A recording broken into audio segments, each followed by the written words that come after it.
Does this film continue to bring the magic? Let's find out.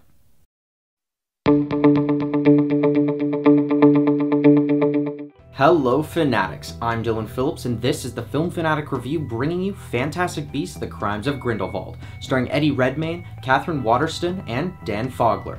First, we'll tell you what the movie is about, and our initial thoughts. Then we'll move on to our spoiler-free likes and dislikes. We'll finish up with some spoiler-heavy thoughts on this film, and our final word. Fantastic Beasts: The Crimes of Grindelwald follows the story of Newt Scamander, who travels to Paris, France on an important mission for Albus Dumbledore.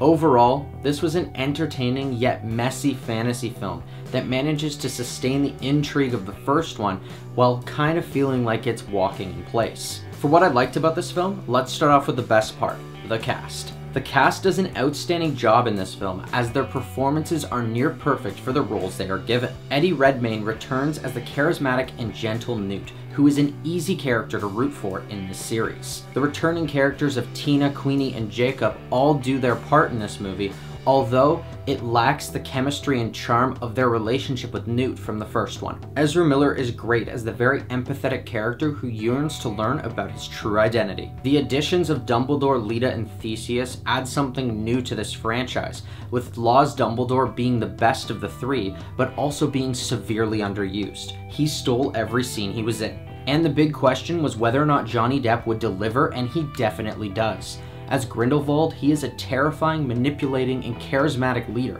that will do anything to make sure his cause is heard. They talk about his ability to seduce the mind, and he shows that time and time again. The score is fantastic, as it not only brings back the nostalgic and iconic themes from the original franchise, but also has its own tantalizing themes as well. The CGI and visuals have always been a huge strength of the Harry Potter universe, and this film is no different, as they build this delicate world with ease and have these magnificent and fantastic creatures that surround Newt that are marvelous to look at. And some of the story is mildly entertaining, particularly a lot of the chase sequences and stuff that dives further into the lore of the Harry Potter universe. However, while the story does have some of those aspects, the plot is riddled with tons of holes and tons of missteps that end up becoming a story that just walks in place, and I'll explain that more in the spoiler section. And I found that the direction was a bit lackluster in this film, as a lot of the shots decided to be a little too zoomed in on the characters' faces, which took me out of the atmosphere of the scene. And that's where I'll end our spoiler-free thoughts on this film. If you want to hear our final word or rating of this film, pause now and click the link in the description, because now it's time for spoilers. So the big question in this film is, why does it feel like when you're watching it that it's just kind of standing in place and nothing's really going forward? That's because a lot of the film basically acts as exposition rather than actual plot, and so there doesn't really feel like there's much story going on to begin with. The story decides to follow a few subplots that converge at the end, and because of that, it feels like a lot of them are underexplored.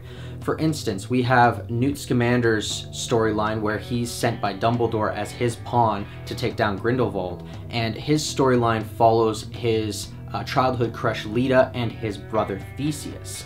Then we have the original characters from the first movie, Tina, Queenie, and Jacob, who return but don't really have much going on here. Queenie and Jacob's relationship is the most significant of these storylines, as theirs is directly affected by Grindelwald's call and his cause for what he wants the wizards to do. Then you also have Leta's backstory with Lestrange and her family history, which ties to Kreenitz's subplot, which is, where's he from? In the first film, he had so many identities. He went from being a wizard to a squib to an ethereal, and at this point, it just seems like they don't know what he is. And it's very perplexing that at the end of this film, when it's revealed that he's not a Lestrange, but actually a swapped Dumbledore, that it kind of feels like this is just a MacGuffin thrown in there, because it doesn't really fit with the canon of the universe. Dumbledore never mentions having a second brother, as he says that he's one of 3 siblings. But why is it that all of a sudden that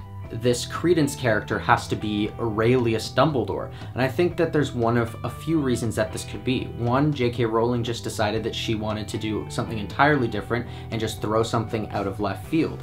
The other thing is that, well, perhaps Grindelwald is lying to him, and he just said that.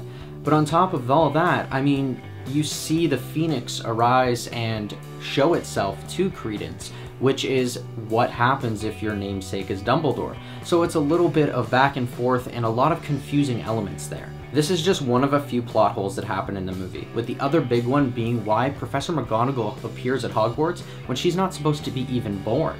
Now this could be fixed by saying that this is not Minerva McGonagall, but perhaps her mother, and this is just her long line of wizards that taught at Hogwarts. But again, it's a little bit shady there that she just threw it in there for the sake of having a throw-off Easter egg. We can't put too much thought into these things though, because this is again the second of 5 movies in this franchise. And after discovering that it was going to be 5 instead of 3, J.K. Rowling probably decided to make this movie very exposition heavy to set up the universe and set up the world that this is going to happen in. Remember, Harry Potter happened in 7 books, and this is being condensed to 5 movies. So to be able to tell the same type of story with that amount of world in it, beyond the school of Hogwarts and doing the entire world scale of wizards, that's a lot to do in 5 movies, and so they had to play a little bit of catch up in this second film. Regardless of the fact that this film didn't really feel like it went anywhere with its story, I am still quite excited to see where they take it, because